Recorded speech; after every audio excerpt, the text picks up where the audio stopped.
Amables amigos, welcome back to another episode of the Club Lucha Podcast. I'm your host, Foos, and I'm joined alongside your other two hosts. First, Super Liger. Hey, how's it going? And Loke. Hi there, I'm back. Today we have a actual jam-packed show for you guys. A lot of news since our last episode about 2 weeks ago. As you can tell, sometimes we release bi-weekly, sometimes we release weekly. It really just depends on what happens in the week and if we think there's enough to give you a decent episode. And this week, we absolutely can give you a decent episode. And the way we're starting today's episode is with a brand new segment. We are bringing you the Lucha Flashback. And what better way to flash back than to connect it to something happening in the now? Just recently, and by that I mean 2 days ago on Friday, March 1st, Jushin Thunder Liger returned to Mexico as the second for Tiger Mask 4 in his match against Ultimo Guerrero. Many of you must, or maybe not must, many of you have seen the gifs of Liger hitting a rolling senton and a powerbomb during this segment. He's not back in the ring wrestling, but he did have a little fun at the show. And this leads us to our flashback. Today we will be taking a look at Jushin Thunder Liger against Ultimo Guerrero from September 25th, 2009. Based only on the two participants of this match, what are you guys' thoughts before you watched this, just seeing these two names together? Well, Ultimo Guerrero is an absolute legend and, one of my favorites. So I was expecting something great. Maybe, it was since during that time we didn't get like super long matches, maybe we're going to get some, a quick match, but like still a good defense, Liger's an all-time legend. So I was expecting, some good stuff from him as well. Yeah, looking at the time that this match came out, 2009 Liger's a different beast than the one we're looking at usually when we look at like the 90s junior stuff, but still really excited to watch Ultimo Guerrero and Jushin Thunder Liger match. Yeah, I was very curious to see what we were going to get, what kind of Liger and Guerrero we were going to get, but as we'll talk about, it was super exciting. Absolutely. And before we jump into the match, I do want to give a little bit of context surrounding this matchup and maybe the history between Ultimo Guerrero and Jushin Thunder Liger. So Liger and Ultimo Guerrero, they have met in the ring in some form at least 31 times across all promotions. Of all of those matches, only 2 have been singles matches. Once, the one we're reviewing, 2009, for the CMLL World Heavyweight Championship, and again in 2011, no championship staked on that one. This match for the Heavyweight Championship was featured as the main event on a show with La Gran Alternativa, and that tournament was won by Okumura and Yujiro Takahashi. Thoughts on that 2009 Gran Alternativa? Just without, I guess, not even having to talk about the actual matches on the show, what are your thoughts on Okumura and Yujiro Takahashi winning that? The hindsight of Yujiro, as we know him now, House of Torture goon Yujiro, winning an important CMLL tournament is absolutely wild to look back on.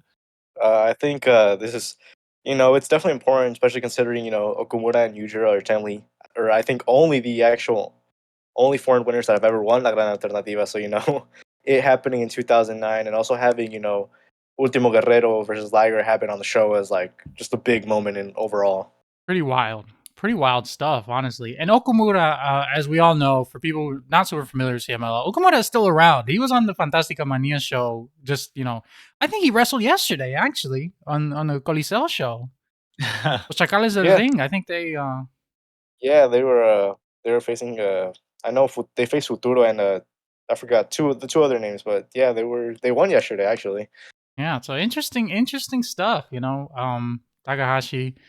Looking back now, the team, because if in 2009 as well, Yujiro and Naito, they had a Cabellera contra Cabellera against El Tejano Jr. and El Terrible just a few months after this Gran Alternativa, actually. This was in September, and then the hair versus hair was in December 4th, 2009.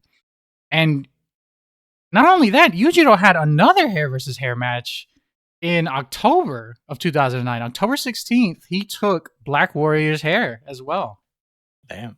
So just a brief look at, Yujiro. He won La Gran Alternativa with Okamura. He won Black Warrior's hair, and then he lost his hair with Naito to Tejano Jr. and Terrible. Just a bit of context, just something a little interesting. And just to, I guess, talk about a little more about the purpose of this segment, think about it as, just a little fun little flashback, looking back at, things that happened in Lucha in the past and connecting them to things currently happening in the future. We're probably not going to get too in depth with a lot of things in this segment because we do have a lot to cover today, but we like to have a little fun, right? Mm-hmm. Yeah. Like to have a little fun. So for the match itself, if we want to talk through the first fall, who wants to tackle that? The all 1 minute of it, where they're just kind of mixing it up. They're Ultimo gets him in a little. I don't even know. We were kind of talking about what you would even call that. Not quite like a Romero special. He doesn't ever hook the legs, and then they get out of it, and then he submits him. Yeah, it's Pulpo Lagunero. It was like what, a minute, 30 seconds? First fall? I think we clocked it at about a minute 30. Something like that. First fall, and this first fall is quite literally almost pure mat work. Yeah, it was good. It was good. Minute 30. Fun little sprint. One thing about this match too, if you're gonna watch it, don't expect a long classic. This whole thing goes maybe 7 or 8 minutes. Yeah. Yeah. Second fall, Flo, what can you tell me about that? It was a little longer, but I think it might have reached like the 2 minute mark, maybe a little over the 2 minute mark. But it was a good continuation. Liger got the fall. Overall solid stuff for the second fall. Yeah, grab the rope. Yeah, grab the ropes. Atlantis immediately hops in the ring to protest it. Yeah, he did that brain buster too. He hit Ultimo Guerrero with a brain buster, put his feet up on the rope. 1, 2, 3, brother. So we get falls 1, falls 2. I don't even think we're 4 or 5 minutes into the match. Then we get our last fall here. My notes, what I have on this last fall, there is a moment where Liger's in the corner. He's like on the corner turnbuckle, and Ultimo Guerrero's hitting some nice chops. That's one of the big things that I wrote down for this. He was hitting some great chops in that corner. He took that really messed up looking bump. Ultimo Guerrero took that really messed up looking bump when he got his head rammed into the dove head first. Yeah. That was crazy. And then the match ends with the Guerrero special. Ultimo Guerrero takes Liger up to the top rope, catches him up there. That kind of reverse, like belly to mat suplex. I don't know, like superplex kind of. I don't know what you would call that other than the Guerrero special. I don't know how to describe it beyond like. Imagine they're doing a superplex, but like instead of you landing on your back, you land on your face and your tummy. It's really amazing how even now he still hits that like picture perfect where it looks like the guy is gonna die and he still gets him over perfectly. Every time he hits that, I imagine like the guy taking it, like when he hits like torso first, I imagine just blood, he just spitting out blood from the damage he's taken. Like, yeah, and you have to hit on that. Ultimo Guerrero hits his Guerrero special. Jushin Thunder Liger rolls a little bit. Ultimo goes between Liger and the ropes, pins him, and also hooks the rope. Yeah. Well, nothing clean in this one. No. He leaps over him and like he kind of leaps, lands into the pin, and then like hooks his legs on the ropes at the same time. Yeah, it looked really cool. Yeah, it was awesome. It looked good. But like we said, short match, fun, I would say. This is not getting I don't think this is getting put in any short lists for like match of the decade or anything. But... No. It is, if you have 8 minutes to burn, it's on YouTube. Go watch it. It's especially fun just to see. I always like Liger pantomiming to the crowd. He's so good at conveying emotions through a full mask and a bodysuit. So really just, yeah, it's a fun little like house show vibe of a match. And you get to see young Naito too. Yeah. Agree. It's fun. I mean, that's a perfect way to describe it. A lot of, I think, similar to a lot of the Liger matches in CMLL. I wouldn't say any of them are like 5-star classics, but they're all very good and they're fun, worth watching, if only for the novelty of seeing Jushin Liger at Arena Mexico and Arena Absolutely. Coliseo, the places he's working. He has that history with Mexico, so it's one of those fun, interesting things to make. We don't have to dive too deep into that history, but do know that you've never watched any of Liger's work in CMLL. I had to recommend Floke. I don't know if you'd recommend these matches as well, because I'm just a big fan of the guy. But Liger and Místico, they had some good ones together. Liger and La Sombra, they had a good one for I think it was the Universal Championship. I like that match. Checking out. Liger and Dr. Wagner Jr., they had a good one. No, that one was good. Yeah, I enjoyed that one. I think Liger had one with Volador Jr. at some point, and I think he had one with Dragon Rojo Jr. as well. But they're all fun matches. Some are in better quality than others, and it's all just up to your taste. If you like Liger, you'll enjoy the matches. Absolutely. But yeah, anything else we got for our first little segment? Anything you guys want to say, Liger or non-Liger related? Yeah, no, I obviously I'm a big Liger fan, but it was nice to get the flip side and just seeing more Ultimo Guerrero matches and just getting used to his body of work, because goddamn, he's a beast.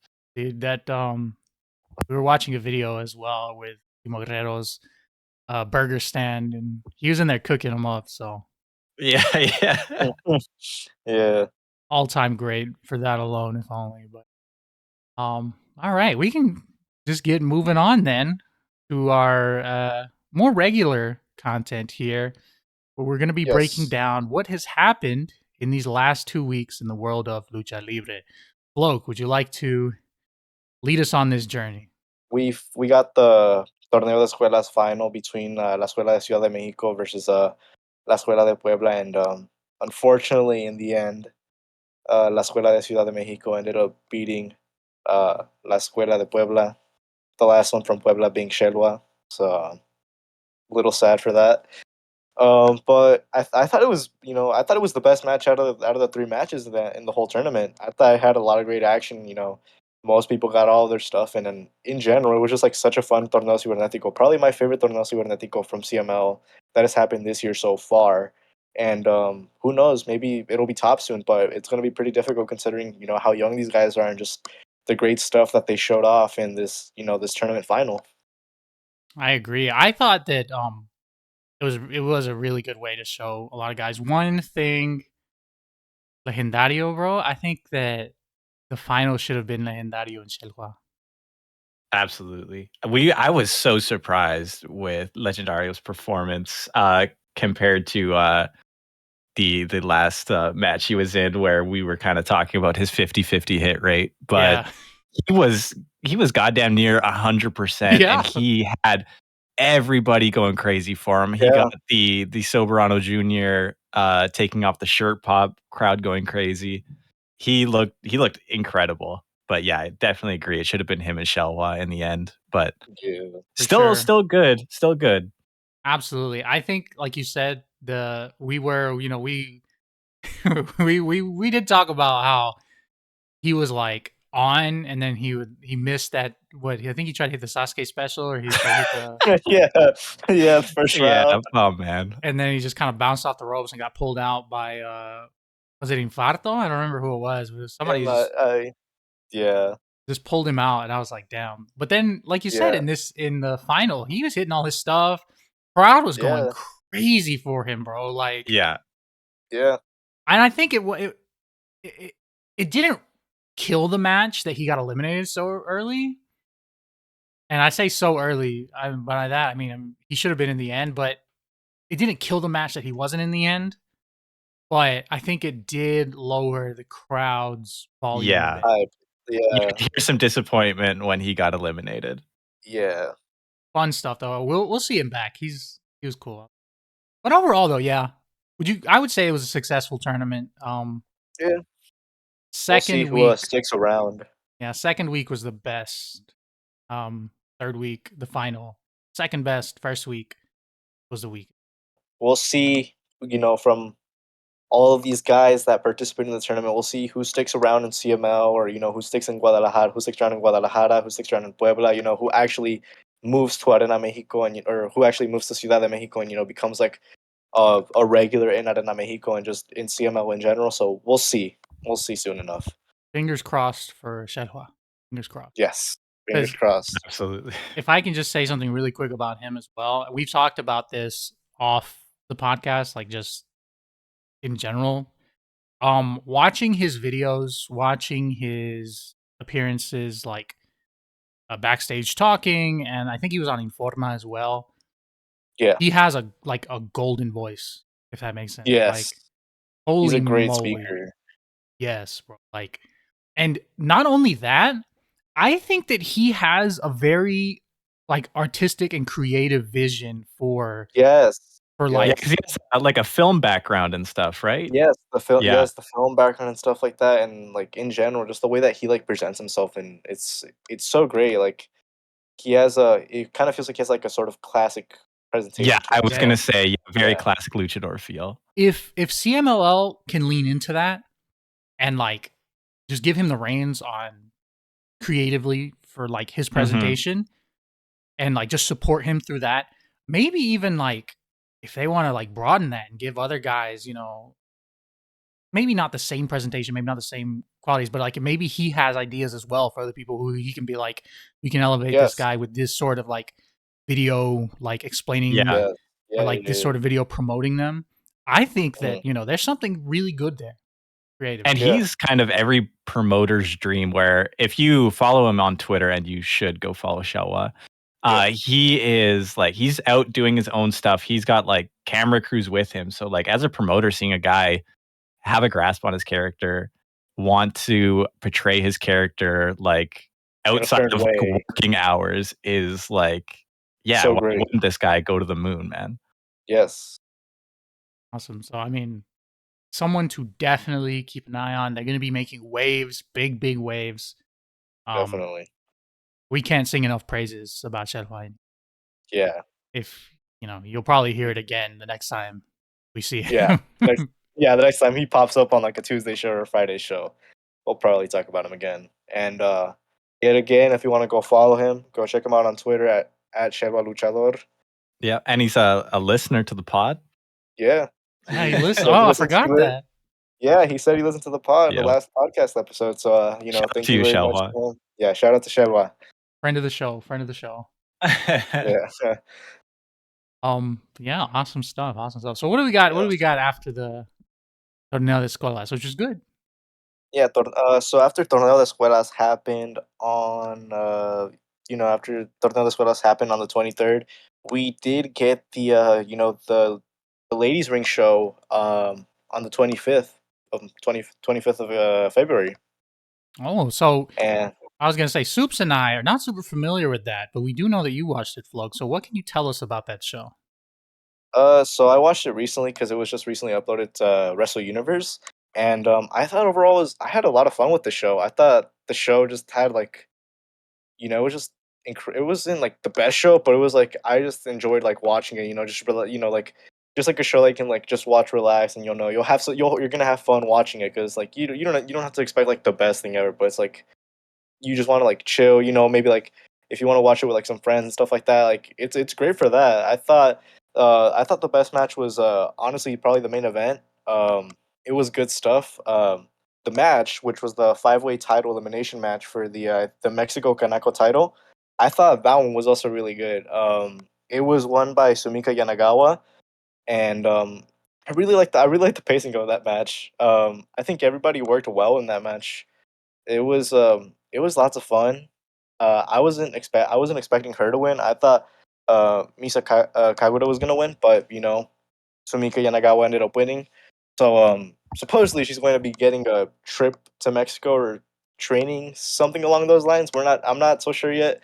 It might be just like training in Mexico for a bit or appearing in CML for a bit. I'm not sure. They didn't really elaborate on that.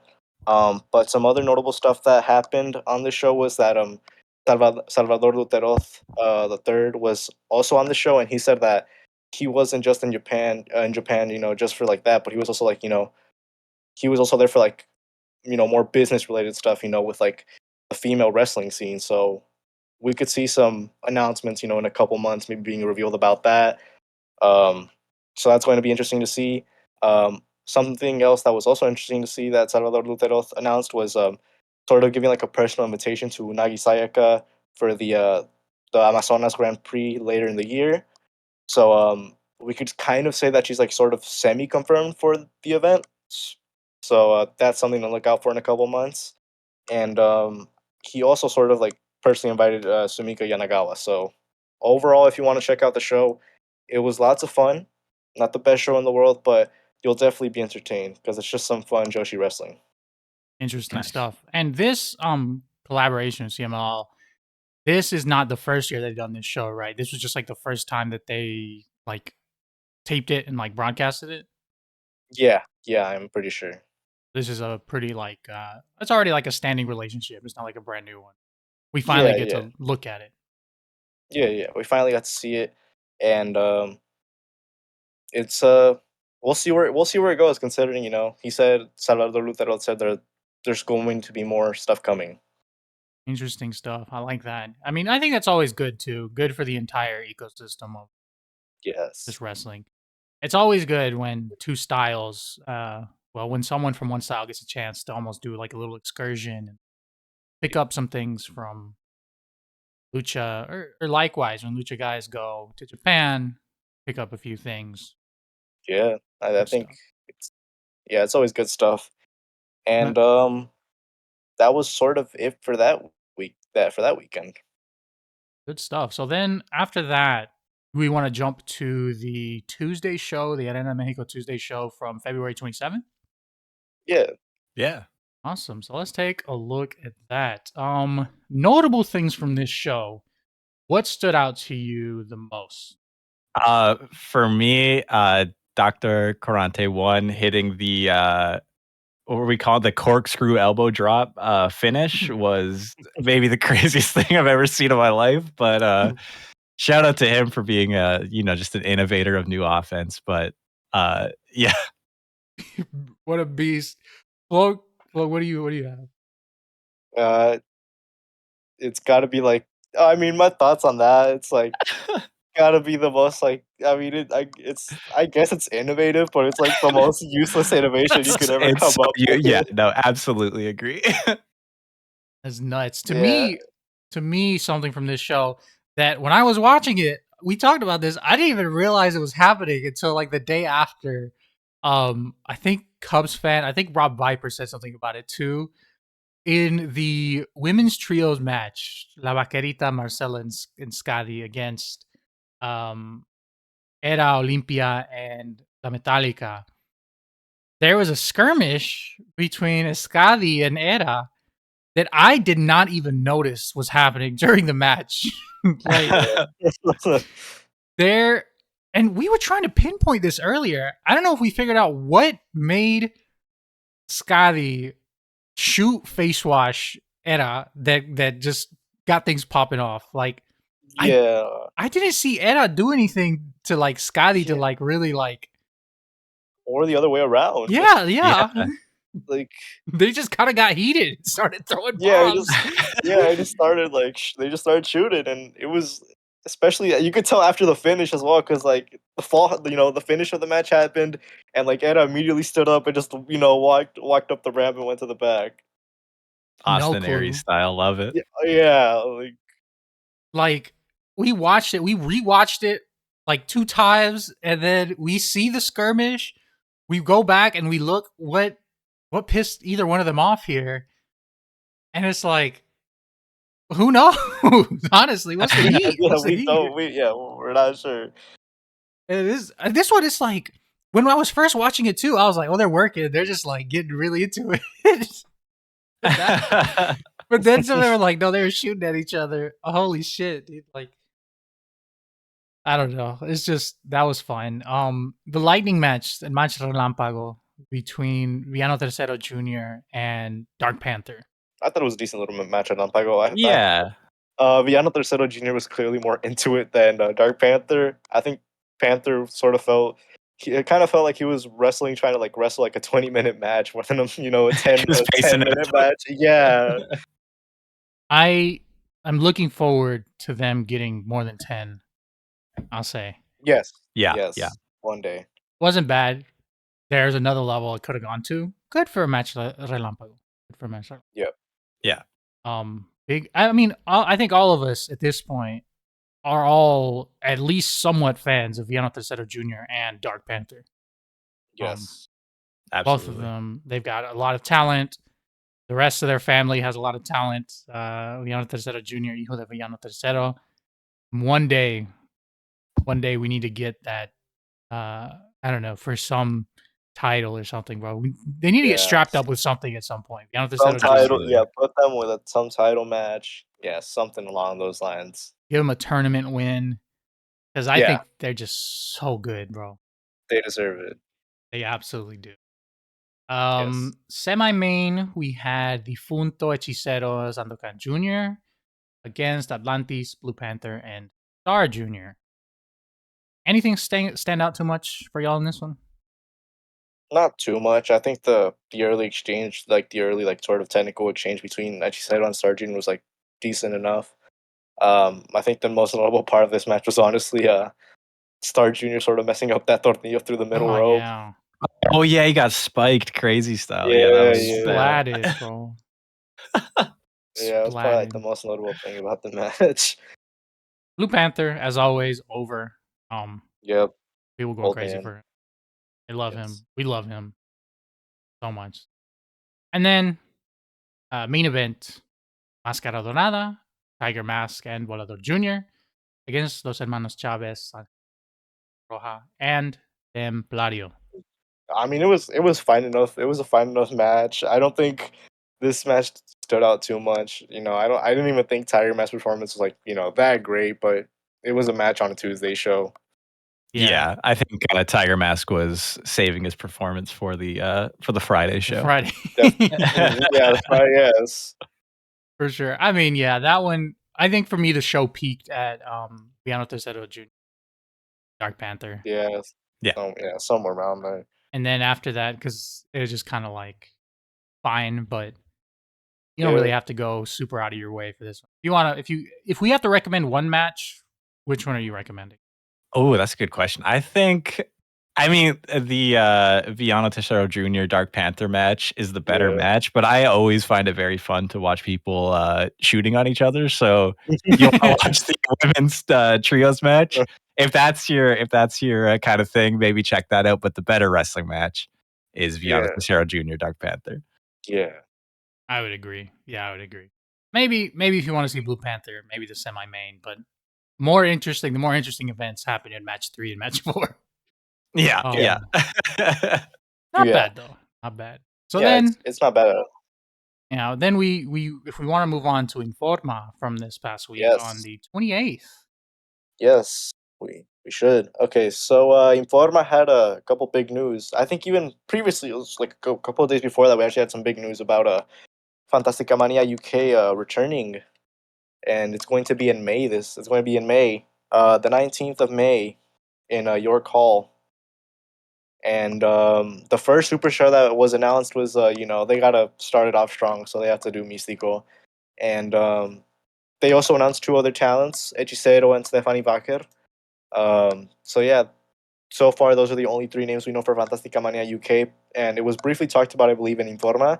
But there was also some other big stuff that was announced on Informa, like Torneo Increíble de Parejas Block B. Oh yeah. Yes. For Fantasticamania too, they mentioned 15 CMLL talents, right? Yeah, like at least at least 15 or somewhere around that. That's fantastic. Everybody in the UK. I'm going to shout out Reese again on here, or I shouted out on the last one. He went to that Fantasticamania show last year.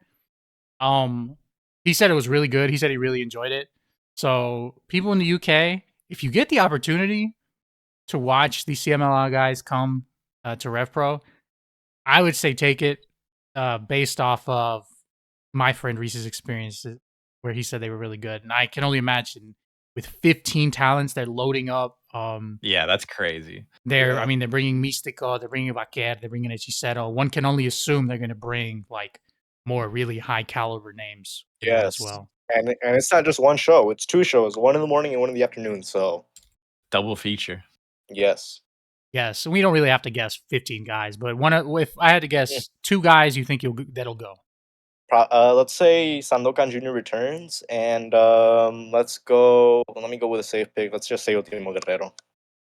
Good picks, Soups. Yo, man, he stole my picks. Yeah, no, Sandokan Jr. for sure. Let's see. Maybe somebody like Averno. I know he likes to make the rounds a little bit, and people seem to really enjoy him, myself included. So it'd be cool to see him over there. I would say good picks, good picks. I would also agree. We're 3 for 3 on Sandokan Jr. He's going back. I am going to throw out somebody I would like to see. Let's say Viano Tercero Jr. Ooh. Okay. Yeah. I'm going to say Viano Tercero Jr.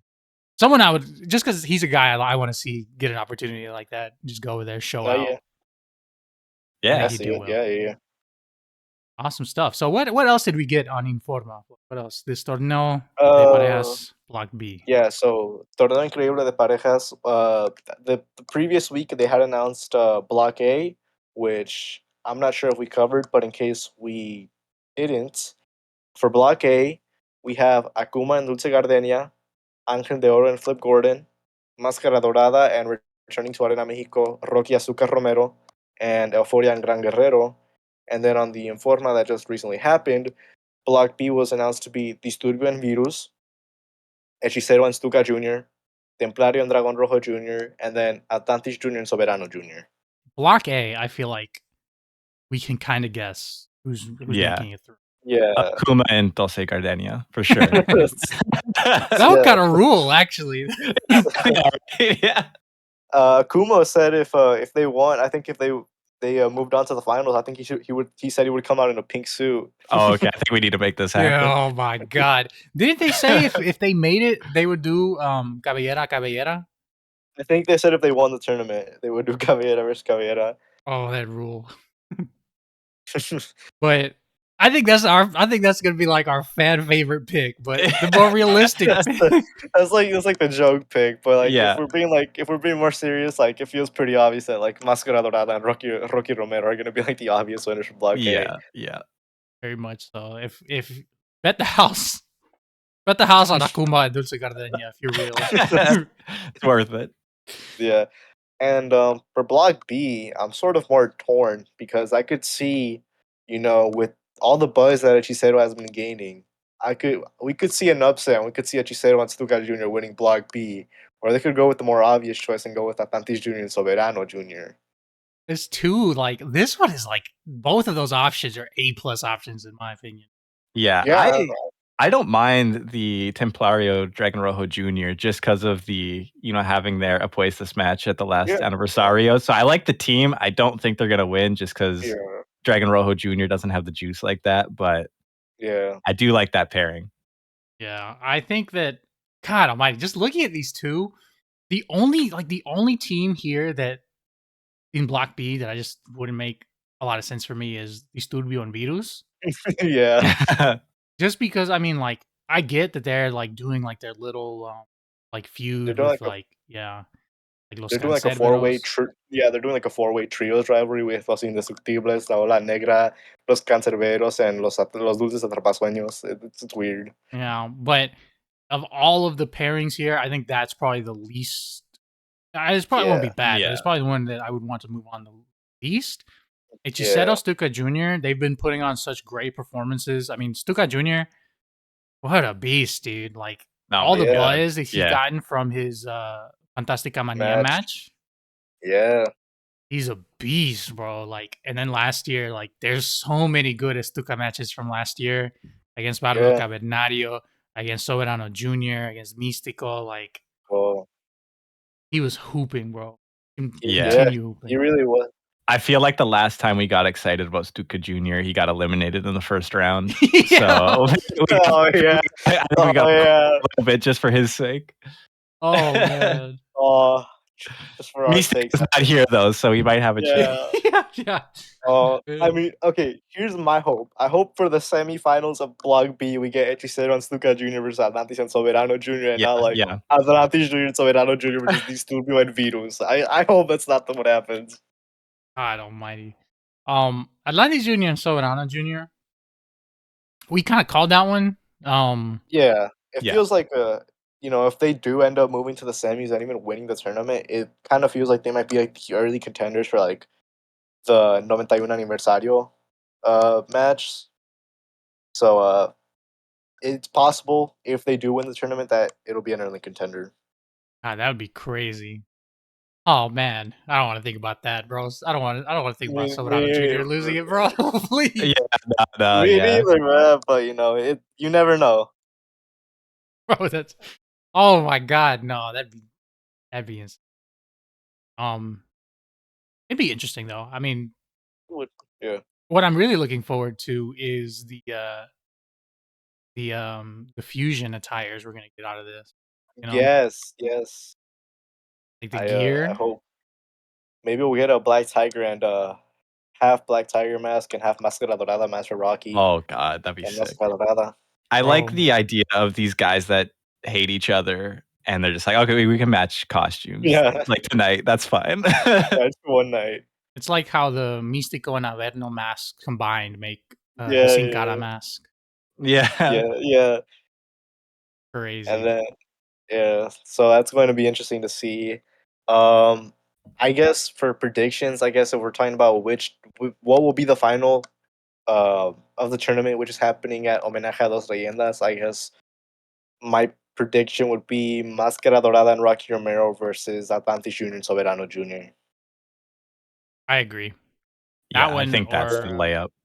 even maybe Máscara Dorada and Rocky Romero against like Honest Jr. If they Yeah, want I to feel like just it's one of those two. that was the second one would be really good because I mean we'd probably get some of the most insane basing of all time. Oh yeah, oh big time. You know, we would see Máscara Dorada do things that probably have never even been attempted before. Oh yeah, and it'd just be interesting to see, Rocky teaming with Máscara Dorada and teaming up against Hechicero, and Stuka Jr. if Máscara Dorada and Rocky Romero, if they pull it out and they win the whole thing, could you see them headlining the 91st aniversario? Not as likely, but I mean, sometimes this tournament has been used to sort of tease or build up, what the lucha de apuestas will be for the 91st for the aniversario. So it could happen, but I just don't see it. Depending on how much Rocky will be appearing on CML this year, so Mm-hmm. that's sort of where I'm like, I'm not so sure. I think it would be a good hair for Máscara Dorada to take, but who knows what the possibility of that. Yeah, I think it Yeah. might be still a little too early to have a main event in Aniversario in my opinion. Yeah. I think Hey man, if Dragon Rojo Jr. can do it, anyone can do it. But that's different though. Dragon Rojo Jr. was like 40 something. it was like He was already he'd winding already been down. there for a long time. Yeah. But I've liked what they've done with Dragon Rojo Jr. since that. I like He's Los been Barbaros. awesome, yeah. Yeah, Bro, I've liked his work so far with Los Barbaros. I thought it's great. when he comes out, when they do their entrance, he makes it to the top of the ramp, like right up to the ring. Camera's right up on him, bro. He leans back and does the washboard abs. Yeah. Oh yeah. What a beast, dude! Yeah, Like, no. He's a personal trainer on his spare time, right? So yeah, something. Yeah. he's really into fitness. Yeah, That's He's great really into advertising. yeah. he's He I definitely would, has a dedicated fan base too. I would, Yeah. I'd pay for training from the Rojo Jr. You can give me washboard abs, bro. Yeah, I'm paying. Yeah, I mean, Also, I he would just seems too. like a fun guy. The videos Yeah, he he He's seems like a uploads, cool guy. Yeah. good stuff though. All right, so then on that Informa as Uh, well. But we what else got would we? okay, so on Informa, we got the announcements that La Catalina was going to be leaving Las Rudas, and she was going to be becoming a Técnica due to a match that had happened the previous week against Stephanie Vaquer, where Stephanie Vaquer was doing like an armbar and she wouldn't let go. So La Catalina won by DQ. And, La Catalina said that, she had enough of it. She thought that Stephanie Vaquer was her friend, but, it's clear that, Stephanie Vaquer was using her because of like all the buzz that La Catalina was getting. So she said, I'm done with Las Rudas and, I want to be a Técnica now. And JCR was talking about Zexis in that too, or like Catalina. Somebody was talking Yeah. about Zexis as well, and how Yeah. Zexis or Stephanie Vaquet teamed with Zexis instead of teaming with La Catalina. And Yeah. that's also like a Yeah, and then La Catalina was mentioning that she already had a problem with Celtics ever since like the Campeonato Universal tournament for Las Amazonas that happened in 2023, with Celtics, and Celtics was sort of showing some disrespect to La Catalina, so that's sort of another big part of why she wanted to switch bro. to Zexis being was a Técnica. she was smoking her in that match, dude. So I remember some of Yeah, those kicks she was giving her. Good it lord, was Real yeah, beast. it was a good match. long-term storytelling right there. Yeah, honestly, and then another, actually, this is probably the biggest announcement that happened on Informa besides the Liger and Tiger Mask stuff, which we will be covering shortly.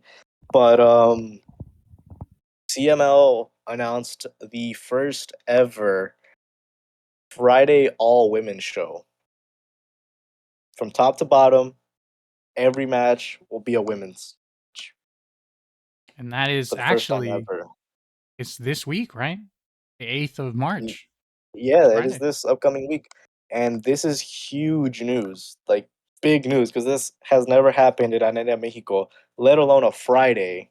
Crazy. Like, So and I think it really shows like their push. They're genuinely pushing Las Amazonas. yeah, You know, yeah, like they're generally trying to push, the division. They're clearly trying to expand the division, make it better, and give an opportunity to all these female talents that they clearly want to wrestle more, and they're just wanting to perform in a sport that they love. So it's great that they're trying to push the division for even further and expand it. exactly. And in the past, we've talked about it before, but CMLL for a long time. I mean, in Mexico for a long time, there was Yeah, just like little to no women's wrestling. There was that yeah, supposed ban, which I was reading, and it was like never really an actual ban, but people thought it was a ban, so they just didn't book women. yeah, yeah, And yeah. That's then crazy. Yeah, like that was the thing.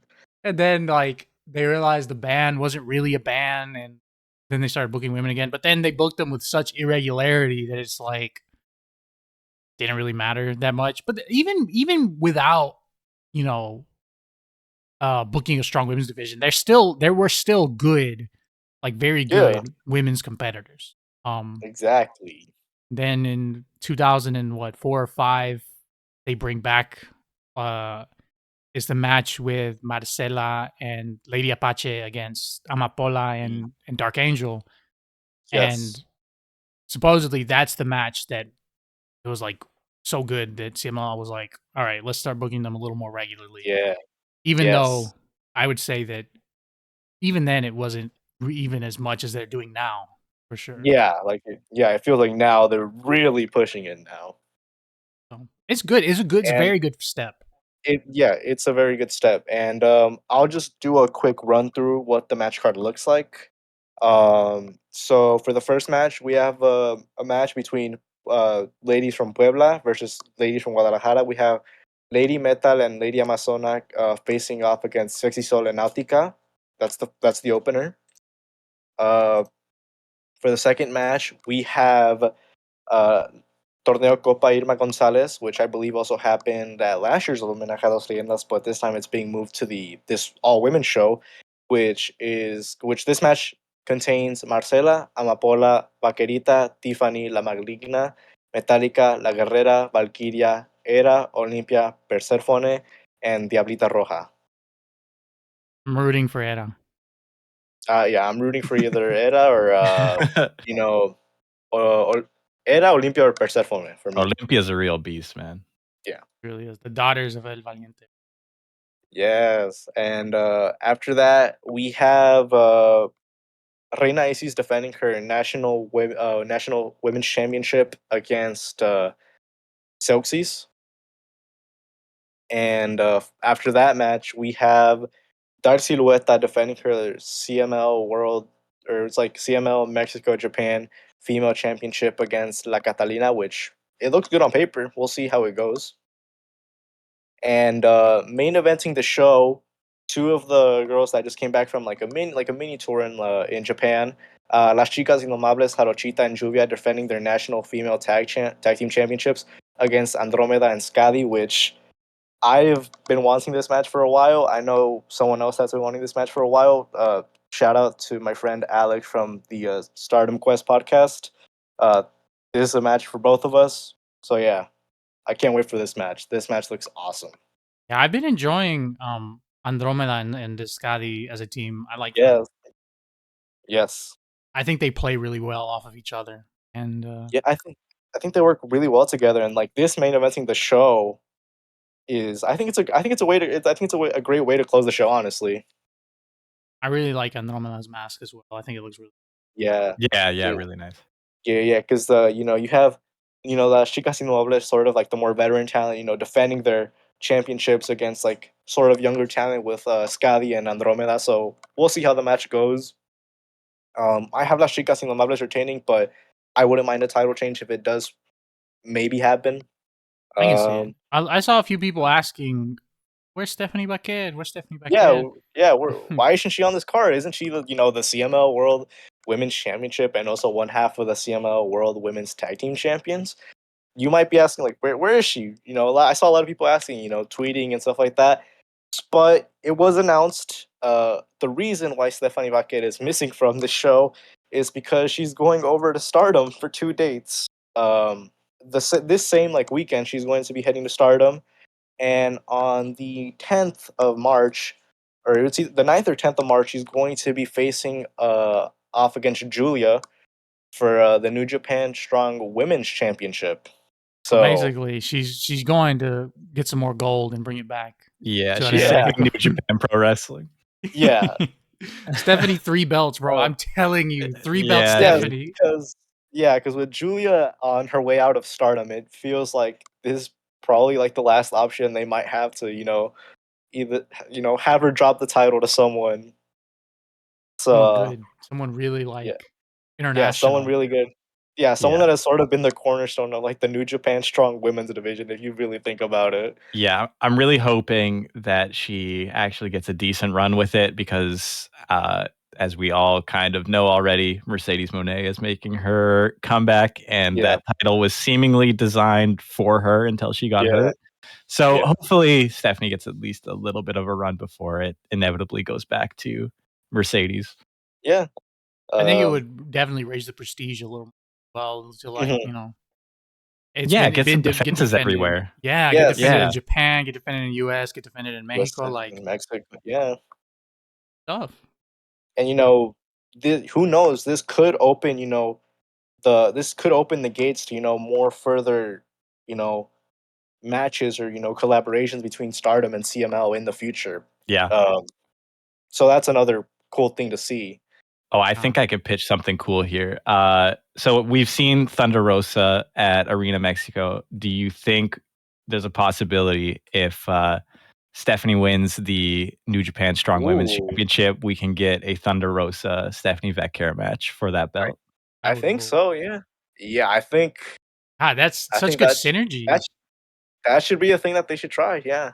Yeah, they've really been kind of a little three-headed monster of AEW, New Japan, and CML. This would be a perfect marriage. Yeah, I agree. So yeah, hopefully it happens. I didn't think of that, but now that you bring it up, I do want that to happen. Make it happen, Tony. Yeah, hey, this is why I consider Super Liger one of the top Canadian lucha minds this generation. But it would be good. Yeah, I didn't even think of that either. Damn. Yeah. Thunder Rosa, she was on Collision yesterday, right? Did she win? I didn't watch it Yeah. I'm assuming so. I always assume Thunder Rosa's winning. because it was against I think like Mariah May, which is pretty, No, pretty. I'm pretty sure it was against someone else. Oh, it wasn't against Mariah May. I don't think it was. I'm tripping. That's on me. Yeah. You can tell I don't watch Collision every week. I'm sorry. Yeah, I wasn't watch it either, brother. You're good. But yeah. So that's on the female side of CML. That's the big news that happened on Informa, and then the other important news that sort of happened on Informa. They were doing sort of like a mini interview with Tiger Mask and Liger and Yeah, stuff like that. And bro, that was the it last just like segment. It yeah, was so the last. long.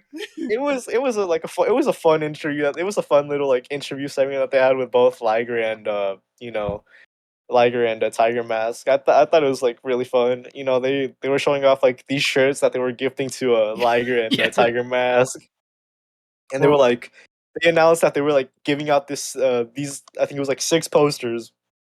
You have to be Sick you have to be a posters, bro. member. Yeah, there's these sick posters. But yeah, there were 6 of them. You had to be a member on the YouTube channel for CML, and you had to attend the Friday show that was happening 2 days Damn. after it. And they were just going to pick 6 random people to win those posters. And I believe actually recently they just put up the pictures with the winners of the posters. Oh, you had to be there, man. Yeah, That's you had to be crazy. there. Guy like me, dude, I would have just said, "Hold it for me. I'll be there in a couple months." Yeah, I'll come get it. But That's yeah, that so was beast. it was fun. It was a fun interview segment. I enjoyed it a lot. I was gonna say those shirts. I like the shirts. I really like the posters. Like Yeah, I like the posters too. if they Yeah, sold to those, confirm- I Sorry, would go be ahead, one. please. No, sorry. I was just saying if they sold them, I would absolutely buy one. Those were awesome. Yeah, I need Yeah. those shirts. Those were just made for them. I think Like, so. I think That's so. crazy. I'm trying to give you money, man. What Dude, the hell? one of one shirt, dude. Yeah. That's crazy. I'm trying to imagine just like normal everyday Tiger Mask and Liger just not in mask wearing their own merch that was made for them. There are so many like CMLL like little merchandise things that I see that I'm like, do they sell this? Like, do they have this at Arena Mexico? Like the track jackets and like the track suits that they wear sometimes. Yeah. I'm like, those are so hard, bro. Like that, and then this is not a CMLL one, but it just popped into my mind, and every time I think about it, I'm just like, damn, bro. Negro Casas has that red New Japan Yeah. jacket, bro. Holy. Yo, Yeah. dude doesn't give a shit. Like he's just like, I'm wearing this. You cannot stop me. He was He's a ranked that legend. at Just let him. Triple Mania last year, bro. He's a legend. He's a legend. Just let Yo, him. he had Man. that shit on crazy. Then they made him, He's, but he had it for what was the first Triple Mania? Monterrey? Yeah. Bro, he had it for that one, and I think for Tijuana they just made him another red jacket that said Negro Casas on it, and I was like, The bootleg. couldn't believe it, bro. That's unfortunate. yeah. You'll So, pay I going mean, in. Yeah, I mean, good stuff from that. good stuff on the Informa. Some cool announcements that happened. We can now move on to the most recent Friday show that just happened. Oh yeah, let's see. Uh, So this show, March the 1st, Friday, March 1st. We can talk about this one. We can go through the matches a little more since it's so recent. We won't spend Yeah. too long on them. But first not too match, long. Fuego and Diamond. Match Relampago, 10-minute time limit. Anything stand out too much in this one for you guys? I like the moonsault. I forgot who did it, but I really liked. I think it was it Diamond or was it Fuego? I think it was I Diamond, honestly the one on the cannot remember. corner. Yeah, the one. Yeah, He got crazy height on that. Like, yeah. it was almost like, you know how sometimes moonsaults are more horizontal, like they cover distance. Yeah. His felt like it This one was covered more like height. Yeah, Yeah. I That thought it was was a fine little match. decent It was a opener. match at Ampaco. Yeah, well, I thought it was like a decent opener. Um, Following that match, we had Los Indestructibles versus Los Dulces Atrapasueños. Washed What did you them. guys think of that match? Washed Yeah. my goats 2-0, bro. Yeah, I think I've memed before that Los Indestructibles are like they're fun and goofy, but these last few weeks, man, oh my god, I need these guys to drop these titles ASAP. I need the feud. I need this 4-way trios. You just over in general, man. Just And they're not even defending the belts against them. It's yeah, it's a wasteless now. it's turning into an business match. Just have the titles. Get behind me. Get behind me, four trios. I like it, dude. I like it. I can't lie, dude. Oh my god. I want to see where it's You're- going. I want to see where it's going. The destination. Hopefully to hell. No, I want to see where it goes. Because there's no way in hell they do a 12-man 4-way trios match. Maybe man. maybe they do like a roulette or something like that. Something. I think we go crazy. Do the 12-man Apuestas match. 12-man this match. Most expensive match of all time. Ooh. No, that'd be crazy. I like what they're because I think last week on the last Friday show they weren't in that one. When was the last time? It was Cancerberos, wasn't it? On Tuesday 20, it was Atrapasueños and Aula Negra, and Los Atrapasueños won by DQ, right? But then yeah, because Dulce Carteño was like, "Oh, Akuma fouled me." Yeah. I like he's always that. crying about something, man. He's he's getting under my skin. But I like, I'm gonna be patient. Well, I'm just gonna see where it goes. I like it. I like everybody involved. We'll say it's in the appropriate place on the card. Yeah, Okay, yeah. thankfully it's not higher That's all up. I can say. Yeah, it's just the match itself was whatever. It was nothing too crazy. It only lasted like 7 minutes. So I mean, it was there. I just want to see Rey Cometa doing Rey Cometa shit, bro. Like, yeah. That's Sure, that's fair. After that, we had Las Chicas Indomables and La Catalina. I think this was her first time appearing on a Friday show as a técnica, versus Reina Isis, Stephanie Vaquer, and Celxis. I actually thought this was better than most CML women's matches. I really enjoyed the fast pace that this match sort of had. I thought almost all of them got like a lot of action in, and I thought it was. I really liked the pacing of this match. I'm not sure what you guys thought about it. Yeah, I agree. It felt a lot longer. I'm looking. It says it was 11:48. It felt longer than that in a good way. Like they packed a lot of stuff in almost 12 minutes, and I like the finish. I like the Catalina beating Stephanie Vaquer, tapping her out. So hopefully we'll see something with that down the line. Seems like the crowd is really behind the Catalina right now. So she's really all charismatic. 6 of these women just hoopers. Sorry, I kind of interrupted you. I was just gonna say, like, Catalina just oozes charisma, bro. Yeah, absolutely. Yeah. Did you see the segment she did with? I don't know. It was some news channel where she was talking about her like why she chose to do lucha libre and like her beginnings in Chile, and like she was cooking a meal. I think she was cooking like a Chilean meal in some restaurant. Just very endearing stuff, I feel like. And that's a good, I mean, I feel like that's, like you said earlier about Sherhua, that's a great, like, thing for a promoter to see their person, like, getting some coverage and getting some more eyes on them. Yeah, I think it was good at that. Fun stuff. Fun stuff. I think this next match on that card, it was the World Trios title match. Los Bárbaros and Los Infernales. Bro, this match was so good for me. The entrance, even the entrances, man. Los Bárbaros. That entrance was so good. They were cooking crazy.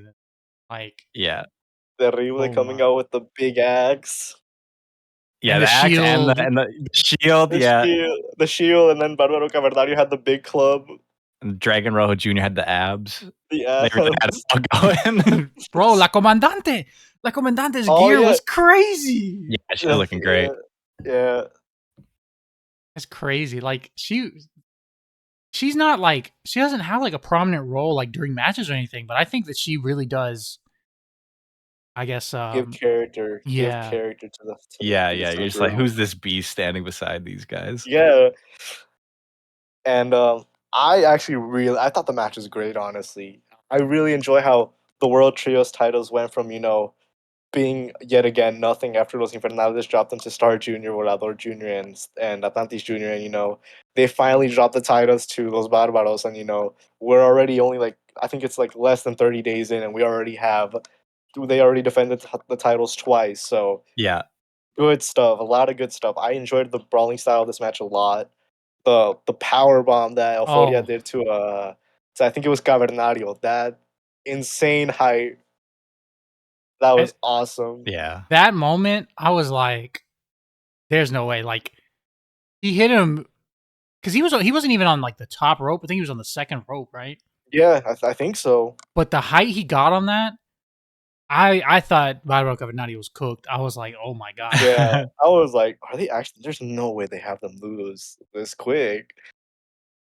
But I think that's what makes these sort of matches so good too, because Yeah, that Yeah. thought in the back of your mind, you're like, "Are they gonna drop it? Like they're really gonna drop it this early?" And yeah, then they put on a heater, just Yeah, a real heater. it's been a testament to how good this feud's been. yeah, That you can buy into Los Infernales potentially winning this soon, and yeah. it's been having the through lines of Averno challenging for the middleweight belt. It's just a lot going on. Light heavy It's light beautiful. Oh, heavyweight light belt. heavyweight, sorry. Yeah. Do But you yeah, think it's just been awesome. you think Averno, does this change your mind at all on that Averno Barbaro Cavernario matchup? Do you think Averno What wins that, or Oh, what did we say, I Floke? don't It bumps it up 2%. yeah, I said I think it bumps it up like, maybe 2% chance of winning now. He has like, maybe he gained 2% now, but I still don't think Caberno's winning the title. It would feel weird because I feel like in general they're just gonna keep pushing Bárbaro Cavernario, so I feel like a title change would be strange to, drop it to Averno unless, they have bigger plans, and having Averno drop it to somewhat like a younger superstar later on. So I still think Bárbaro Cavernario is retaining el homenaje a Los Leyendas, even though Los Bárbaros retain their trios titles. might as well just give him the 2-0, honestly. I would agree Yeah, with you. Barbaro Cavernario, when he's like in form like he is now, I don't think there's a lot of guys better than him. Like yeah, No, he's like the main reason people should be watching CMLL right now. Just like incredible character work, and then just he doesn't miss. It's yeah. ridiculous. bro, I'm sitting in front of the computer every time he does that. Ooh, ooh, ooh, bro, I'm going crazy. Shirt off, dude. I'm beating my chest. Are you cave painted like he is too? Yeah, bro. The random face paint, and then I just run up on my bed, dude. I just splash it really hard when he hits that splash. Crash through. That's crazy. I just break through the bed, bro. Oh my god. Oh my goodness, it's good stuff though. Good stuff. It gets Good, me yeah, every good time. Amazing. stuff. Yeah. The yeah. worm too. Yeah. Oh yeah, the worm. Like I think one of the most beautiful things about him is like the gimmick should not work like with But it the like what he's does. doing, but it's like a caveman doing the worm. You say that to somebody on the street and they would like probably like call the cops on you. But like this guy is like Arena Mexico's bumping, got people at home banging their chests. He's Yeah. generational talent. He'd get over Yeah. if he got that over. He can get anything over. Oh yeah. Oh yeah. And that's, I mean, even like historically, because I mean, who was the first Cavernario? Cavernario Galindo. He was like the first Yeah, I think famous so. one, right? Yeah. He did a caveman. He's a legend. Yeah. And You there's got been other cavemans. Mhm. Shout out the caveman.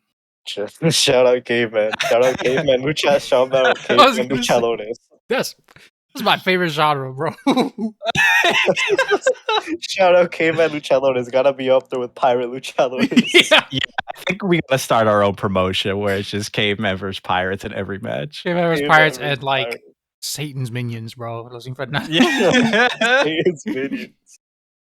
That's really all you need. Like, guys, look, dude. Sometimes this is just me bullshit, and don't take this part too serious. But guys put so much work into their gimmicks, these super elaborate gimmicks. Yeah, I'm this guy who can wrestle really good, but I'm kind of angsty and I have a dark past. Motherfucker, just be a caveman, right? Like, just be a my eye pirate. is injured. Yeah. So it's the virgin lore merchant against the Chad caveman. Yeah, bro. Ooh, I'm so spooky. The House of Black. That guy's a caveman, bro. He's way more over than you right now. I don't know. So yeah, very good stuff. After that, we had probably the strangest thing I've seen in CML in a while. We had Tiger Mask for facing off against Ultimo Guerrero in a match Lampago. Tiger Mask was seconded by Jushin Thunder Liger, The goat. and Ultimo Guerrero was seconded by El Hermanito Chulo Gran Guerrero, aka the 30th best wrestler in the world. This match is weird. It was weird. Can I just say how much I adored this match? This is Yeah. this is everything I need from like 250-plus-year-olds wrestling. And then Jushin Thunder Liger, retired for 4 years now in full gimmick, just deciding to hit a rolling senton and a power bomb. God bless him. God bless all four of these men. I'll say, like, if you're looking, this is the thing. This is the perfect way to advertise this match, dude. If you're looking for workers working, just complete work rate on the mat, crazy shit, go look somewhere else, dude. If you want to see a fucking heater between 250-year-old guys who are working the crowd into a tizzy, yeah, watch this one, bro. Yeah, look no further. Tiger Mask hit an awesome tope in this match that I feel like I haven't seen in like goddamn a decade. Yeah, and then I forgot what part. I think it was before the ending, but it was like Tiger Mask had Ultimo Guerrero down, and then like Liger came in. He counted the pin. Yes. The pin. It's what we were kind of talking about earlier with Liger, and just the way he pantomimes to the crowd. It is like he can't express emotions through his face, so he just does these grand actions that are just so funny to watch. God almighty, it was good. People. I was looking at the timeline too. People were going crazy for it. Like, The top for Liger, yeah. Yeah, I was in the voice call with Flogue watching this match, and I think he can attest to me losing my shit when Liger started hitting some offense. Yeah. Good stuff. Really good And stuff. the finish with the whole low blow thing, and then the guy counted the 3, but then Liger came in, he's like, no, did you not see the foul? Yeah. And he was like, okay, I saw the foul. Yeah. And then I they swear changed the I did decision. not see it at all. And then they switched the decision to like Tiger Mask winning by DQ because Ultimo Guerrero fouled him. But you know, if Jushin Thunder Liger's telling you something, you're gonna listen to him. Yeah, and then Gran Guerrero was really good in this match too. I loved him. I loved him just interfering in the match. I thought it was hilarious. Yeah, if you have about 16 minutes to kill, watch the Jushin Thunder Liger Ultimo Guerrero match we were talking about earlier, and then check this one out. It will take less than 20 minutes to watch them both. And you know, we should have expected this from this match because on Informa, they specifically were asking Liger, like, what are you gonna do if Gran Guerrero does some trickery during the match, bro? What if he gets involved? And they kept being like, they kept reiterating. Yes, they kept reiterating that Liger is still very strong. Yeah.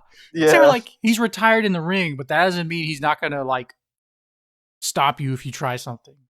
Yeah, dude, Liger's still in great shape. I mean, he's wearing a full bodysuit, but you can tell. You could tell. And like I said, dude, AEW, they got him to come get his trophy yanked by Ricky Starks, bro. CMLL. He was for 10 seconds. Yeah. CMLL, bro. They were like, you want to hit a rolling senton real quick? Oh you, my God, you want to count the pin? Yeah. They let this man get his shit, and he's been retired for 4 years. Yeah. Love it, bro. They love him. For good reason. Yeah. Main event, dude. I was going to say, if we want to move on to the main event, I saw that got a lot of coverage from people as well. Got a good reception. I'll let you guys talk about that first, because I probably have differing opinions from most people. I thought it Yeah, was. Oh, go ahead. I'll just go. No, actually, Foos, you go ahead because I think I'm on the same side as Floki here. I was gonna say I liked it. I thought it had a really good atmosphere. I popped crazy for the Mystico Liger mask. Of course. I I thought Gran Guerrero looked really good in it. Thinking back now though, I am having a bit of trouble remembering. I think Soberano Jr. did hit his corkscrew. Did he? I think he did. I think so. But in terms of like actual sequences and movements, I felt like the aura of the match made it really, really good. But I can't remember anything too specific that was like, I guess other than the finish with La Mística. But Máscara Dorada had like a cool arm drag that he did. yeah. The step up, right? Yeah. The step up arm drag that he did. I think the trios match was better as a match. But this one Yeah. was good, with all the guys in it. I think send the fans home happy kind of thing. Yeah, I feel like okay, now I'll come in with sort of the differing opinion. I saw a lot of a lot of praise for this match, a lot of praise for this match, and I'm not sure it's because people are aren't just as used to as watching CML as often, watching a constant basis and stuff like that, or just watching it in live in general. But I thought the match was good, but I didn't feel I feel like people were overreacting how good it was.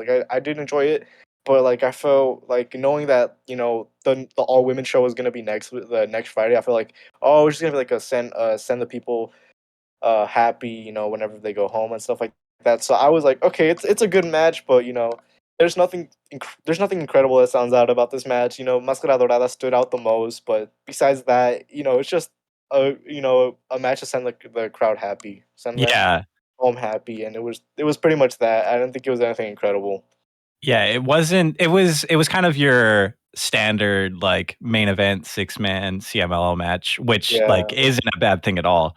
But you guys know me, not the most seasoned CMLL guy, but it was good. But I feel like you kind of seen these matches before. It was good, but I mean, if you're just getting into CML and you like this a lot, there's good news is that you'll find a lot more like this. Yeah, you'll find a lot more like this, and I think a big part of what has to do with people hyping it up a lot was just the crowd, the Arena Mexico crowd reaction. Yeah. The highlight for me was that Soberano Jr. wasn't taken out on a stretcher this time, so we got progress going here. Let's keep it up. Yeah. I was gonna say I definitely see y'all's point of view on this one because they didn't really advance any storylines with this one. This was really just kind of like you said, let's put on a good show, let's send everybody happy, but there wasn't really any long term implications. Yeah. Like there was for the Barbaros, which that feud has already been going for at least weeks? A couple weeks. Yeah. Like the Arena Mexico shows, a lot of it caters towards tourists and stuff, and you're gonna put Mystico on last, and that is just good branding, I guess. Good stuff. But yeah, I thought overall as Friday show, I thought it was pretty decent. Not the best, but there was clearly some stuff that stood out. Whether it was good or just weird as hell, but it was a good show for it was a good show for people who were watching for the first time to get an idea of everything that's going on. Even though the Tiger Mask one, you're not going to see that every week. Yeah, even every other week. Yeah. I remember my favorite part of the main event. Bro, when the Técnicos cornered Kemalito in the... Templario had to come in for the save. Bro, the way that Templario just grabbed him by his legs and pulled him out, but Máscara Dorada had him by the top of the head, bro. He had the top of his head palmed. Shout out to Templario. That's crazy. Yeah. Saving the children. We got to respect Templario for that. Yeah. Good stuff. Well, yeah, I agree. But yeah. Good show. Good show. Some other. Oh well, not only did that happen on Friday, but over in the U.S. Well, it technically didn't happen that day, but it was broadcasted and shown for live. Rugido versus Claudio Castagnoli and Magnus versus Matt Sydal happened on AEW Rampage. Oh yes. Thoughts on that? I thought I enjoyed both matches a bit. I thought they were both decent little matches, but I didn't feel much heat from the matches at all. It just felt like sort of like just played like filler matches, to sort of further, I guess, the feud a little bit between the CML and the Blackpool Combat Club a little bit. Yeah. Um, I thought the better match of the two was the Magnus versus Matt Sydal match, but the Rugido versus Claudio match wasn't bad either. Yeah, it was fine. It was like, yeah, like you guys are saying, like not a lot of heat in either match, but especially this one felt a little disjointed at times. But Yeah. yeah, it was a fine match. Nothing crazy, but I like that they're furthering the storylines they have going right now, and they're playing up the threat of the quote unquote CMLL invasion. So that's cool. Mhm. Yeah. I agree with you guys. The matches were sound, in the ring sound Yeah. completely. One, they were lacking a bit of heat. I don't know if that's due to Rampage, like we were talking about earlier. The Rampage takings Yeah. after the show, people were going home. Maybe people were tired. Yeah. A little bit of a lack of heat there, which I don't want to attribute this to a lack of knowledge from fans. I know a lot of people would say, "Well, it's just because they didn't know who they were," and Yeah. blah, blah, blah, blah, blah, I hate that argument. It's Yeah. so dumb because if you look at other CMLL matches in AEW, where the crowds are hot, it's Yeah. the same. Like they're not like giving you a 10-minute video explainer and then like giving you a fun little nickname for the guy, and then also like putting them in developmental for 3 years. But they're like just getting on the show, going out and getting over with the crowd. Yeah, And that's what it's been. and that actually brings me to another point about AEW that I'm not sure if we mentioned we were going to talk about this already, but Atlantis Jr. and Oh yeah. Jericho. Yeah. Bro, my thoughts on that are as follows. Don't ever put Chris Jericho in a match with Atlantis Jr. again, brother. Yeah, man, golly. Because from what I saw in that match and from what I gauged in people's reactions, people like Atlantis Jr. They want to see more of Atlantis Jr. They don't want to see more of Atlantis Jr. Chris Jericho. He was getting no height on those monkey flips, brother. No. The thing with Jericho, like if we kind of divorce ourselves from all the narrative that kind of surrounds Jericho right now, he can still work sort of like, but it's a very specific style and it's not lucha right now. Like you're saying, no height on the monkey flips, like unintentionally sandbagging Atlantis at times. Like I think he's just kind of cooked in that regard.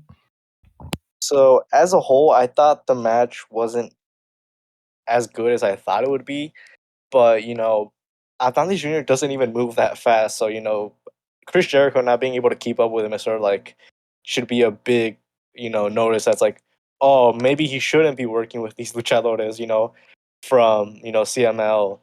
And I get it. There's history between Chris Jericho working in Mexico and specifically in CML as Corazon de Leon, but the match just didn't go very well. And then the finish was, I know some people were like saying like, oh, it'll further some story later on, and I'm like, no, it won't. You act like this is a long-term story, and it's not going to be. Atlantis threw in the towel for Atlantis Jr. because Chris Jericho put Atlantis Jr. in the Lion's Hammer, and I'm like, Atlantis, what are you even doing? You've had worse, and you've gone through worse than your son is going through right now. You faced the Villano Tercero, Kung Fu, Blue Panther, uh, Mano Negra. You faced all of these guys, some of them in Lucha de las Apuestas, and you're scared of for your son's well-being just because he got put in a lion's hammer from like a 50-year-old Jericho? Come on. Yeah, I get what they were doing. How like he's trying to protect Atlantis Jr., but he should have Atlantis Jr. should have been in the hold for a little bit, refusing to give up, but not making any progress, and then he throws the towel in. Like, give it an extra 15, 20 seconds at least. Something along those lines. And honestly, even then, I was like, I even tweeted, like, it kind of feels disrespectful to Stuka Jr. because I'm like, so you're telling me that lucha de apuestas that Atlantis Jr. had with Stuka Jr. was, wasn't as bad as being put in the lion tamer for Christian from a 50-year-old Chris Jericho? Come on. That's just disrespectful to Stuka Jr. I don't know, man. It's just, yeah, they should have let that marinate a little more. But, I mean, you will talk about it, dude. That Jericho Vortex. Real. It's real. But, we'll see somebody else again. Just put him with somebody else, It's good that whatever fuck Jericho's doing on to, like, next, or I don't know. Anybody else besides CML guys, please. But the CML guys go against, like, the good wrestlers. The good ones. Let's give him Matt Sydal. Yo, shout out Matt Sydal. Matt Sydal works perfectly with the CML wrestlers. Chris Jericho, keep him away, please. Can we quickly point out that Magnus bit Matt Sydal's nipple? Yes. So about the whole match that we were talking about, Magnus beating Matt Sydal on Rampage. It turned out that the winner of the match would be moving on to like the All-Star, what was it, like Battle Royal that AEW is having like on Revolution, and whoever wins that match is going to be like the next contender, is going to get an opportunity for the AEW World Championship. And Magnus is technically the first CML wrestler to appear on an AEW pay-per-view. That's beast as hell, man. That's true. And by the time that this podcast airs, Magnus will be your new AEW World Heavyweight Champion. Or the new number one contender. Yeah, we'll have to see. By the time this is up, the match probably already happened. And he's doing the same night win, and then win the belt as well. I'm calling my shot. Yeah, he's cashing in. He's cashing in. We'll see what happens. Well, Heist of the century, Magnus. Oh god. But yeah. Swerve wins, but then he's immediately you see Magnus running down the his stage. Theme hits. Oh my god, that's Magnus's theme. What they call him, the mysterious Magnus? The mysterious Magnus. Who is that guy? It's a mysterious Magnus. He's gonna hit his signature move, dude, the nipple bite. Yeah, into the finger bite. That's the forbidden Yave. Yeah. So by the time this recording goes up, Magnus, well, the matchup probably already happened. And it's unlikely, but who knows? Maybe Magnus will be the surprise winner of the match, even though he probably won't. The more likely thing is that he takes the classic luchador bump in a multi-man match where he just gets fucking power bombed through like 8 tables and a ladder or something. Wardlow's gonna send him back to whatever. Yeah. Man. So yeah, that's going to happen.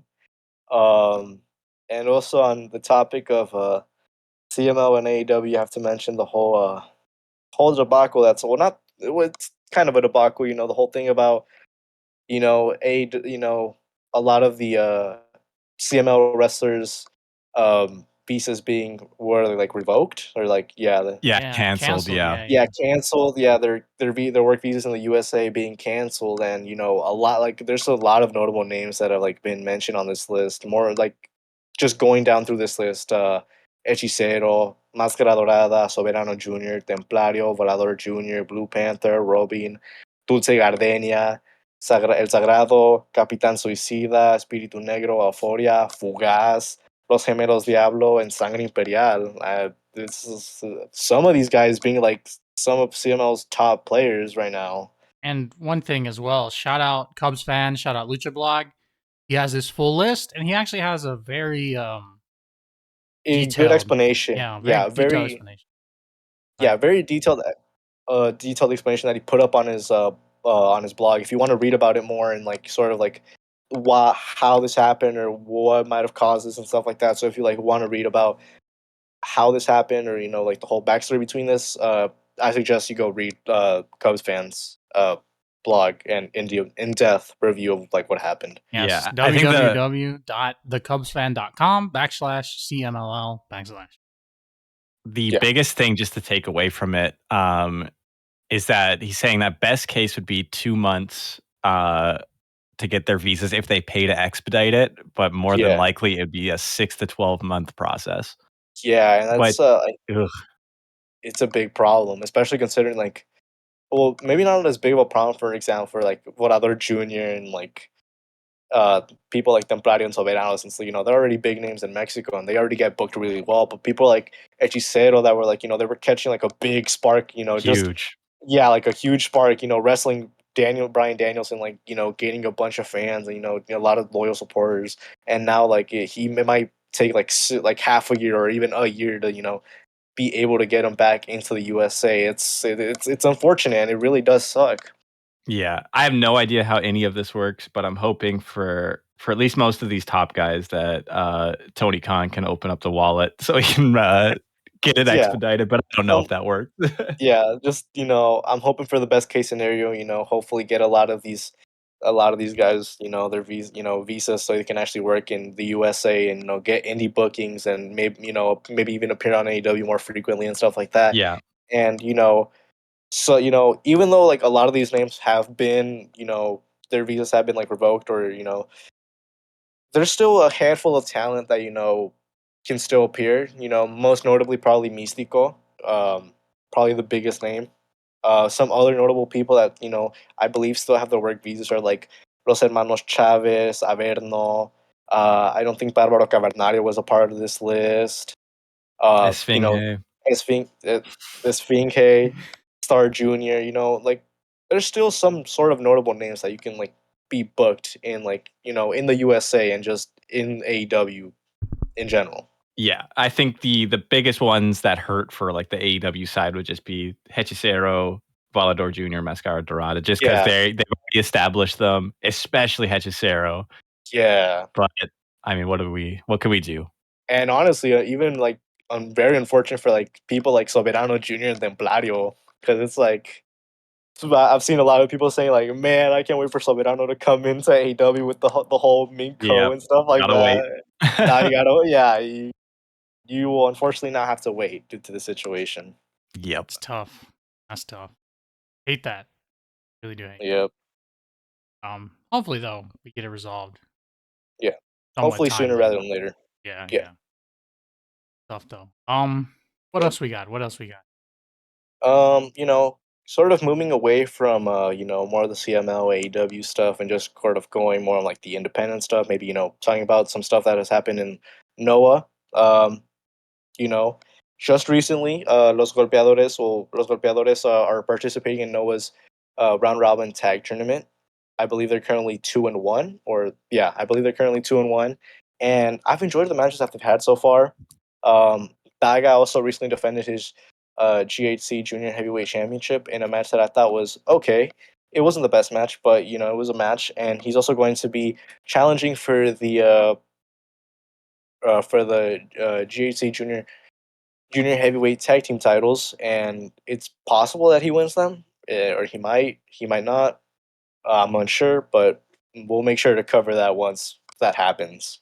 2-belt Daga. Get ready for it. Oh Two my about god. two about Daga, the Lion Lion King King. with 2 crowns? My god. Oh, Ooh, beast. but yeah, Beast. and you know other people, you know Wagner's, hijo del Doctor Wagner Jr. has been doing like more indie dates in Europe. I think he's participating in a tournament actually like very soon, or it might be starting today at the time of this recording. Um, but yeah, so that's what he's been up to. You know, he's still the GHC heavyweight champion, and you know, sort of moving away from like those guys. We sort of move back to the independent, you know, the independent scene in Mexico. You know, um, I would in Caos recently they announced that they were going to be debuting a new Estrellita Lagunera, which if you're not sure who the original Estrellita Lagunera was or like portrayed the character, it is Andromeda, who you might know now, and that's in CML. You know, one of the rising female talents.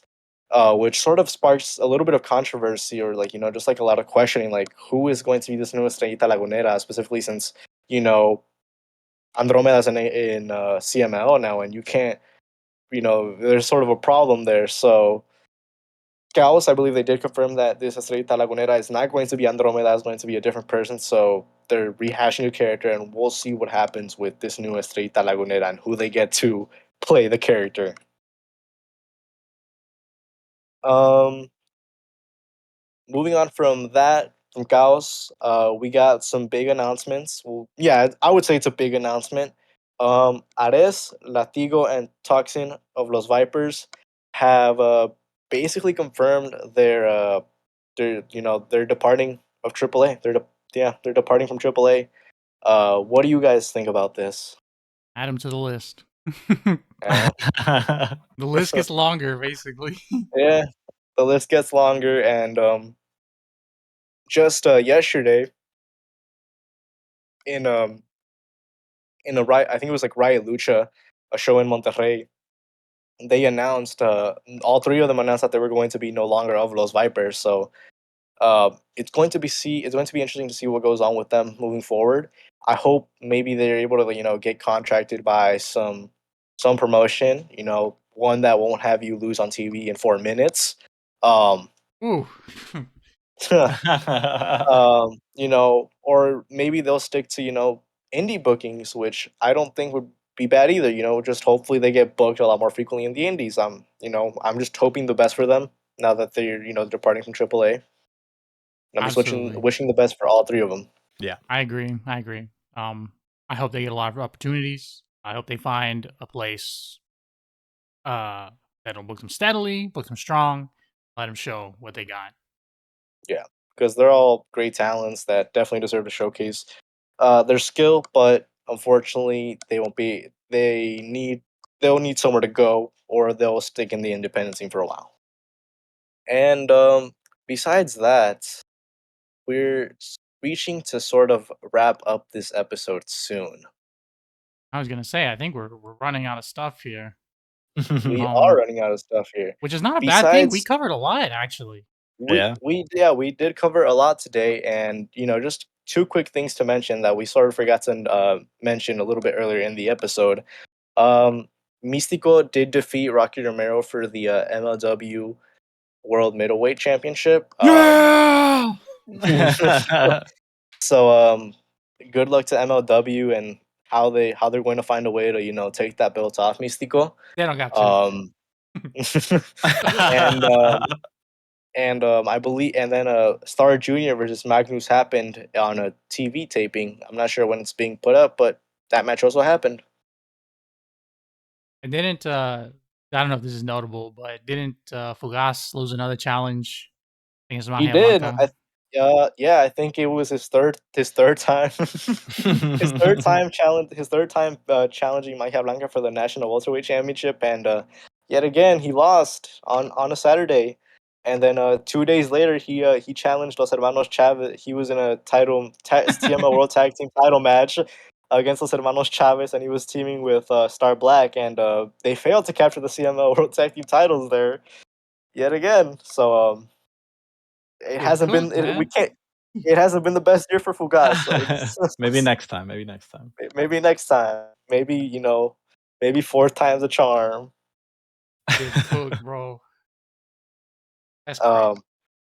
Yeah. Anything you got, Soups, you want to share before No, we wrap up here? just give a final shout out to undefeated Lucha Libre legend Sting on his retirement happening today as we record this. So Yeah. shout out to him, undefeated. 0-1. Look, you got anything else you want to share before we wrap this one up? Continue if you're barely just digging into Lucha Libre, continue to watch it. It's in a great state right now, and it's always good to have new viewers to Lucha Libre and stuff like that. Um, if you want to check out any of our stuff, you can always check out Fuza's YouTube channel where this is going to be uploaded, and make sure to join the Discord, the Doonsell Collective Discord. For sure. So I think this is right here, right at the end of the episode, something I want to plug. Speaking about the YouTube channel, I've been working on a video covering the careers of the original LWO from WCW. Not so much talking about what they did in WCW, but before and after. Because I don't know, fun topic. A lot of those guys went on to do very amazing things, like Torgarza, Damian, 666 before WCW. Los Perros Yeah. del Mal, La Parca, LA Park. It Yes. probably won't go too much in depth with Ray and Eddie just because they're already like the Yeah. most We know known. what. Yeah, Yeah, but they're like the most known. I guess just keep an eye out for that. It'll probably come out sometime this week. I'm still working on it. I'm still Yeah. putting it together. I'd actually like to plug in one more final thing. I'm not sure. This match is in the talks. It hasn't been fully confirmed yet, but hopefully sometime this year. I'm not sure when. Um, we will hopefully get a match between Angel Azteca Jr. and Shelwa, which should be a very great technical lucha match. If it gets confirmed for AMLL sometime this year. So maybe it'll happen, but I'm just saying, look out for that. I'm not one of the people that's involved in the talks, but I saw the poster that someone made for it, and now that I think about that match, it's like I really need it, and it could honestly be like it could be like an indie match of the year contender. Good stuff. Good stuff. Yes. Well, like it was mentioned earlier, thank you again so much for listening. For everyone who reached the end of this episode, we really appreciate it. We really love that people are tuning in and hearing our thoughts on all of these things. And I don't know, I think we do an okay job of keeping people up to date with a lot of these things. We're not the only ones.